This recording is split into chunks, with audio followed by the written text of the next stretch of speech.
Good day guys, so for today's video mag-update lang tayo sa mga manok. Ayan, pinakain ko lang yung mga manok natin. Ayan.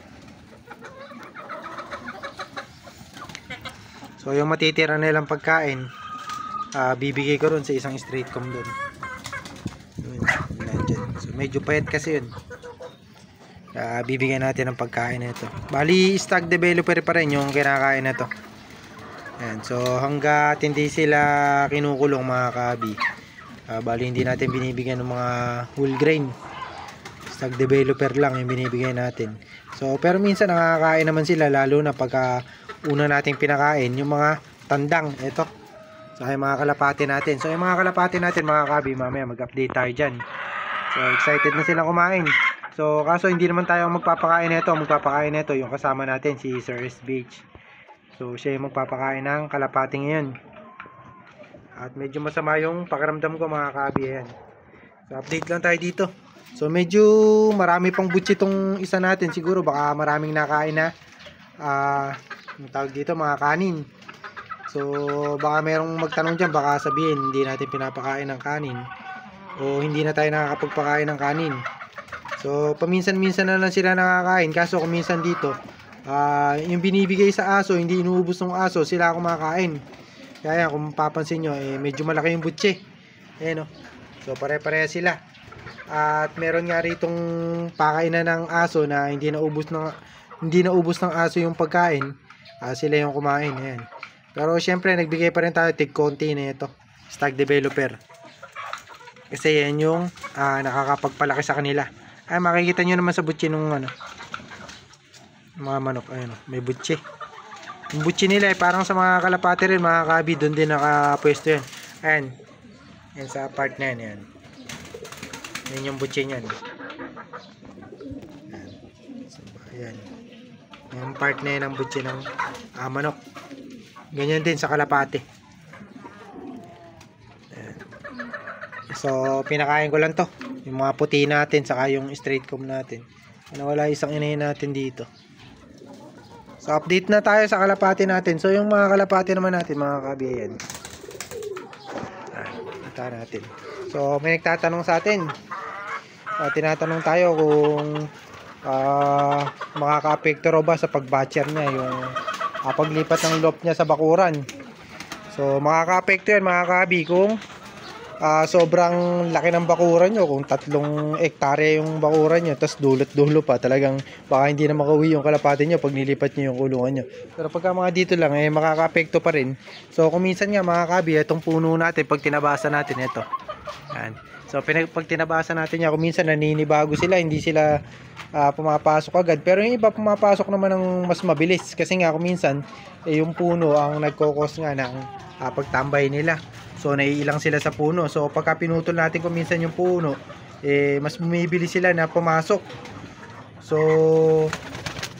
hindi naman lahat ng kalapate ganoon, pero kadalasan ng mga kalapate mga kabi naiilang. So kaya kapag naglipat kayo ng loop nyo, kahit sa bakuran nyo, kahit gaano kalayo yan, kahit na yung eto halimbawa, eto lilipat nyo ron, so mas maganda kung familiarize nyo pa rin.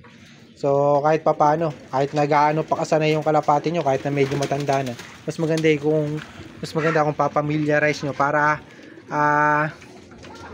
sa ganun mga kabi, hindi nga mag-cause ng mga maling gawain ng kalapati katulad ng pagtambay. So kung minsan kasi baka pag naglipat kayo mga kabi, magulat kayo, hindi naman talaga papasok ka ganyan kasi nga naiilang. So kaya nga nasabi ko sa inyo, puno lang na putulin, naninibago na yung kalapati kung minsan.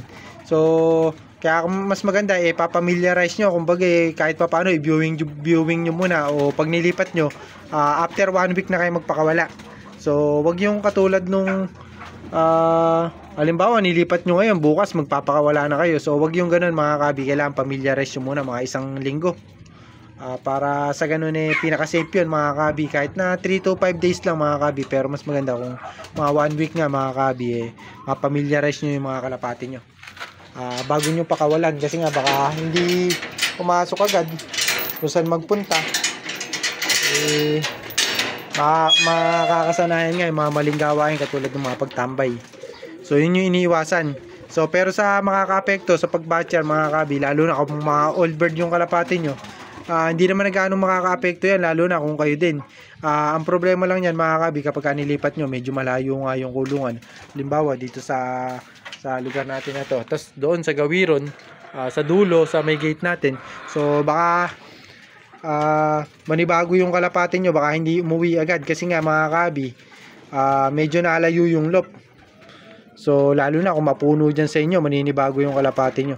At kailangan kayo pa rin yung magpakain, kasi kapag kung sino yung nakasanayan o kung kanino maamo yung kalapati, yun nga yung kumbaga kilala nila.